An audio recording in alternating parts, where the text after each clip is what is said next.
पपीता की खेती करके 70 से 80 हजार रुपए हो सकती है। हफ्ते में ये निकलता है 10 क्विंटल। जमीन में पूरा आच्छादन बिछाते हैं, इसलिए पानी कम लगता है। अपनी लागत कम करना है तो गाय पालना चाहिए, देसी बीज बोना चाहिए। वीडी साइड तो मारते ही नहीं हम, खाली ग्रास कटर मेरे पास वो तन का ही काम आ जाता है, वो उगता है। सिंचाई दूरी पर देंगे ना उतना उसका जड़े जा सकते हैं। फ्रीडम ऐप पर एक बार फिर से हमारे साथ जुड़ने के लिए बहुत बहुत धन्यवाद। मेरा नाम है आदित्य, आपका होस्ट, और आज हम नासिक डिस्ट्रिक्ट में आए हैं। एक ऑर्गेनिक खेत में खड़े हैं, आपसे बात करने वाले हैं। आप सोच रहे हैं ये मैं हम क्यों कह रहा हूँ, राइट? क्योंकि यहाँ शायद फ्रेम में मैं अकेला हूँ। जी, अकेला नहीं हूँ, मेरे साथ हैं अनिल जी, जो कि ऑर्गेनिक फार्मिंग करते हैं। ना सिर्फ ऑर्गेनिक फार्मिंग करते हैं, इनको महाराष्ट्र शासन से सर्टिफिकेट्स मिले हैं, इन्होंने पुरस्कार जीते हैं क्योंकि ये ऑर्गेनिक फार्मर है। सही कह रहा हूँ ना मैं? हाँ।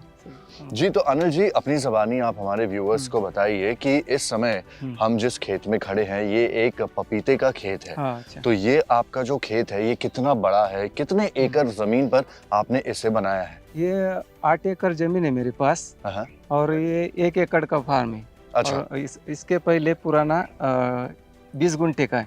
अच्छा। वो दूसरा साल चालू है उसका, और ये नया अभी चालू हुआ है।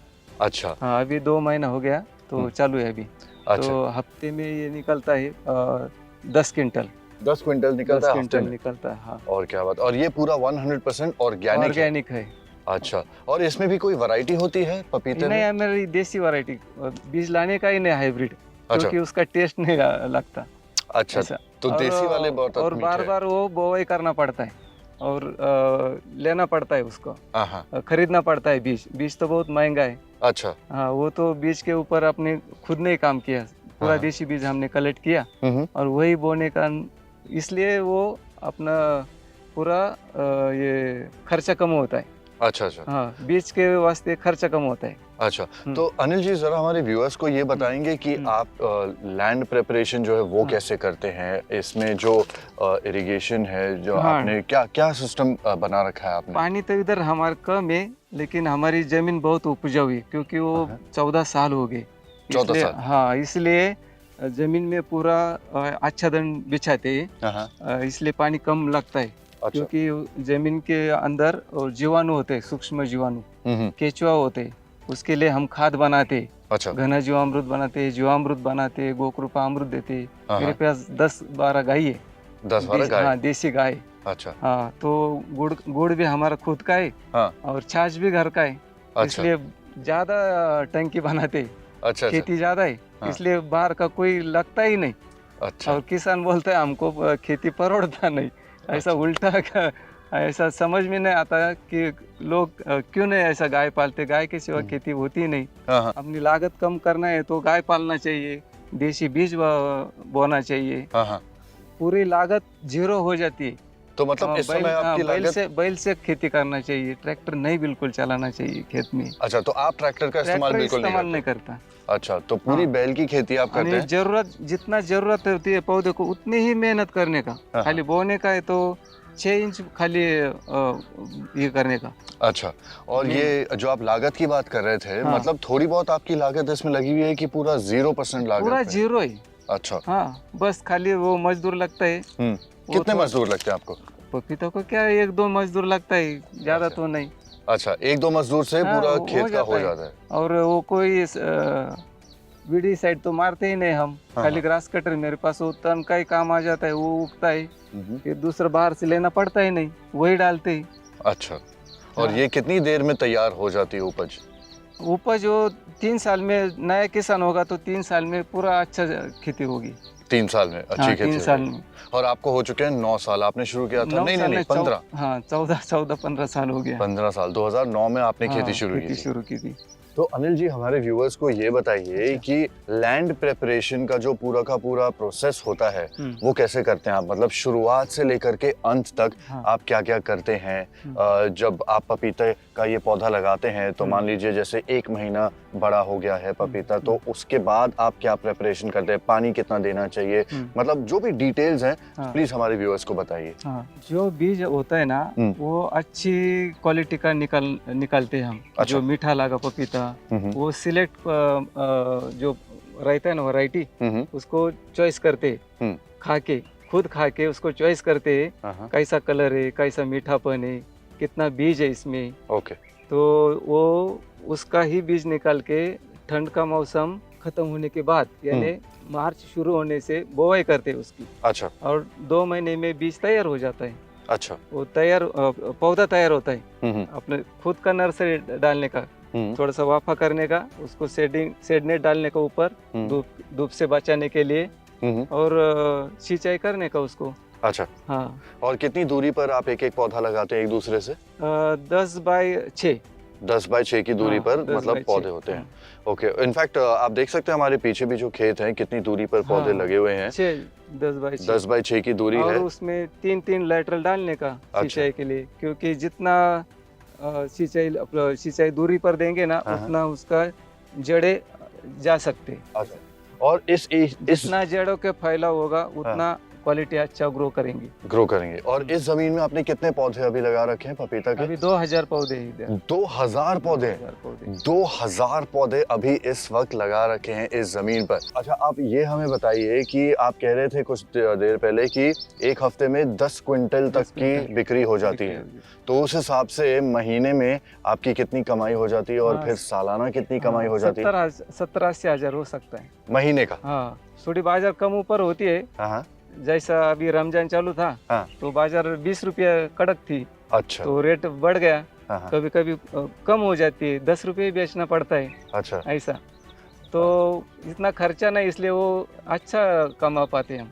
अच्छा, तो क्या बात है, मतलब लागत 0 है ना उसकी। हाँ, तो जो भी कमाई हो रही है वो प्रॉफिट है। प्रॉफिट है, कम भी भाव बेचे, 10 रुपए बेचे तो भी वो उसमें प्रॉफिट है। अच्छा, तो हाँ, सही बात है। उसमें फर्टिलाइजर नहीं डालने का, दवा नहीं डालने की, कोई ज्यादा मजदूरी नहीं डालने की। तन उगाता है तो उसको हमारे पास ग्रास कटर है। अच्छा। हाँ, उसका दोबारा दो फायदे है, उसका अच्छा दिन भी होता है। वो तो पानी इसलिए अच्छा दिन देने से कम लगता है पानी भी। हाँ। बहुत बढ़िया। तो मतलब आपने जैसे कि कहा कि महीने में आपकी भी कमाई पपीता की खेती करके 70 से 80 हज़ार रुपए हो सकती है अगर आप भी ऐसी ऑर्गेनिक फार्मिंग करते हैं। और जैसे कि आप कह रहे थे कि आपने बहुत सारे सर्टिफिकेट्स भी जीते हैं, आपको पुरस्कार भी मिले। कुछ हमारे व्यूअर्स को बताइए कि ये सर्टिफिकेट्स कहाँ से मिले आपको, ये पुरस्कार कौन से पुरस्कार? पहला पुरस्कार बेंगलोर से मिला, अंतरराष्ट्रीय कृषि रत्न मिला। अच्छा। हाँ, जो रविशंकर जी ने उधर बुला के हमें दिया था। अच्छा, आपको आमंत्रित करके दिया था? हाँ, हमारे से कोई किसान प्रेरणा ले। और ये जो विष मुक्त अन्न चाहिए किसान ग्राहक को, ऐसी प्रेरणा लेके बाकी सब किसान ऐसा कर सकते हैं खेती। अच्छा। इसलिए हमें पुरस्कृत कर दिया। अरे वाह, क्या बात है गुरुजी ने। और आपने और बहुत सारे किसान भी इधर आके हमारे बहुत सारे सीख गए इधर से। अच्छा, तो आपने सिखाया भी है और किसानों को ये जीवामृत कैसा करने का, गोकृपा कैसा बनाने का। अच्छा धन चाहिए खेती को, और जो आप जुताई करते हैं वो जरूरत से उतनी करने का, 6 इंच की करने का। ट्रैक्टर मत चलाना खेती में। अच्छा, ट्रैक्टर के आप खिलाफ हैं? नहीं चलाते, क्योंकि उसमें बहुत सारे जीव जंतु है, वो मर जाते हैं तो वो नापिक बन जाती है जमीन। अच्छा, ऐसा है। और आप जो कह रहे थे ये जो आपने दूरी रखी है 8 से 6 बाय 10 फीट की दूरी पौधों के बीच में, तो और भी पौधे बीच में उगते हैं? ऐसा भी कभी होता है? नहीं, वो ज्यादा ये हो जाएगा ना। उसको स्पेस चाहिए। और इससे छोटा वाला पौधा लगा सकते हैं, मिर्च लगा सकते हैं। हाँ, वही मतलब अलग अलग पौधे भी आप लगा सकते हैं, हल्दी लगा सकते हैं, अदरक लगा सकते हैं। और वो भी आप करते हैं? हाँ, वो करते हैं ना। मेरे पास 1.5 क्विंटल हल्दी है तैयार। क्या बात है, मतलब यहाँ पर भी आमदनी दुगनी हो सकती है, और मेहनत उतनी ही है, कुछ ज्यादा एक्स्ट्रा मेहनत नहीं, खर्चा नहीं है, लागत नहीं। अनिल जी, हमें ये बताइए कि ड्रिचिंग जो है ये कैसे होती है, इसका पूरा प्रोसेस कैसे होता है शुरू से अंत तक? वो एक 200 लीटर का बैरल होता है, उसमें 10 किलो गोबर डालते हैं। अच्छा। और उसमें छाछ डालते हैं, छाछ के अलावा बेसन भी डाल सकते हैं। अच्छा। और गुड़ डालते हैं। अच्छा। हाँ, 4-5 किलो गुड़ डालने का, 5 लीटर छाछ डालने का। और बाकी 180 लीटर पानी और 10 किलो ताजा गोबर डालने का। अच्छा। और एक जहाँ अच्छी उपज वाली मिट्टी है वो मिट्टी डालने का 1-2 किलो। अच्छा। क्योंकि उसमें जीवाणु होते हैं। अच्छा, और इससे फायदा क्या होता है सबसे ज्यादा? वो जीवाणु ज्यादा डेवलप होते हैं, और वही जीवाणु ऐसा ज्यादा डेवलप होने के बाद वो जमीन में फैलते, अच्छा वो ज्यादा काम करते। अच्छा, तो जमीन ज्यादा फर्टाइल हो जाती है, हाँ, नमी हो जाती है। नमी में। हाँ अच्छा, तो उसमें खेती और ज्यादा हाँ, बेहतरीन होती है। बेहतरीन होती है। बढ़िया बढ़िया। तो अनिल जी, अब जैसे कि आपने कहा कि ये पूरा खेत जो है ये ऑर्गेनिक है, हाँ, और आप ये भी कह रहे थे कि ऑर्गेनिक खेत की सॉइल में, मिट्टी में नमी होती है। तो ये बताइए कि इस नमी के बावजूद क्या आपको ऊपर से और पानी देने की जरूरत पड़ती है? नहीं। बिल्कुल भी नहीं। ज्यादा पानी देने का नहीं, खाली नमी रखने का।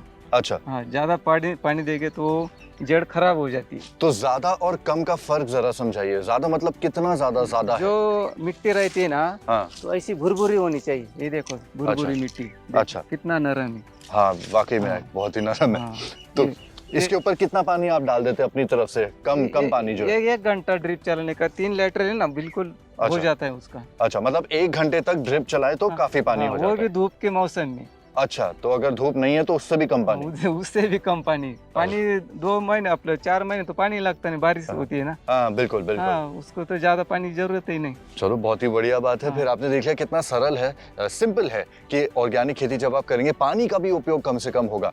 अच्छा, एक और बात बताइए, मैंने नोटिस किया, हम काफी देर से बातचीत करें, मेरा ध्यान जो है आपसे भटक कर और हट कर ये इस कपड़े पे आ रहा है। हाँ। ये कपड़ा आपने क्यों लगाया? इनको धूप लग रही है? ये धूप, सनलाइट का प्रॉब्लम होता है ना, हाँ। इसलिए ऐसा अच्छा ढक के रखने का। अच्छा, हाँ, तो इससे ढकने से अच्छी क्वालिटी रहती है। हाँ, देखो कितना बढ़िया क्वालिटी। अच्छा, तो मतलब बहुत ज्यादा धूप भी हानिकारक हो सकती हाँ, है इनके लिए? हानिकारक हो सकती है ना। अच्छा। मई महीना चालू है ना अभी। हाँ हाँ। हाँ, मई महीने के कारण बहुत धूप होती है। ये अच्छा। देखो ढकने से कितना अच्छा है क्वालिटी।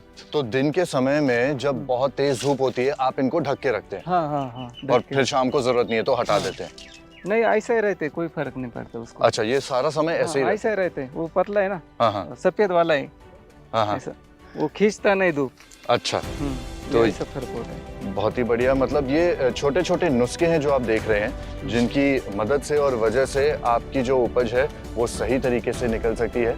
इसके अलावा एक और चीज़ बताइए हाँ, कि फर्टिलाइजर्स तो आप इस्तेमाल करते नहीं है, नहीं। गौ कृपा का आप इस्तेमाल कृपा, करते हैं, जिससे आपकी ज़मीन जो है वो फर्टाइल रहती है। तो एडिड कोई खर्चा है ही नहीं? नहीं, बिल्कुल नहीं, बिल्कुल नहीं। छाछ ये घर का है, और हाँ। गुड़ का मेरा वैल्यू एडिशन, वो जो गन्ना पिकाता है ना, उगाता है ना, हाँ हाँ। उसका मैं वैल्यू एडिशन करता है, अच्छा। गुड़ बनाता है। हाँ। बाकी गुड़ बेचता है, कुछ अपने खेती के लिए देता है, गायों के लिए भी मैं गुड़ देता है। क्या बात है, पता है वो हमें? तो सेहत अच्छी रहती है ना उसकी। हाँ हाँ हाँ उसको दवाई लगती नहीं, उसको कैल्शियम कम हो गया हाँ, तो कैल्शियम भी लाना नहीं पड़ता बाजार से, बहुत ही घर का बढ़िया। गुड़ देने का उसको। ये ना अंग्रेजी में वैसे कहते हैं लोग कि एक चीज होती है हार्ड वर्क और दूसरी चीज होती है स्मार्ट वर्क। आपने ना खेती में ये सेम कॉन्सेप्ट इस्तेमाल किया है कि स्मार्ट खेती करने से आप पैसे बचा सकते हैं, हाँ। अपना मुनाफा दुगना कर दुगना सकते कर हैं और खर्चे कम कर सकते हैं। मतलब ये वाकई में स्मार्ट फार्मिंग है। तो आप भी अगर कोई और सवाल पूछना चाहते हैं इस वीडियो को लेकर के, हमें कमेंट सेक्शन में ज़रूर पूछिएगा।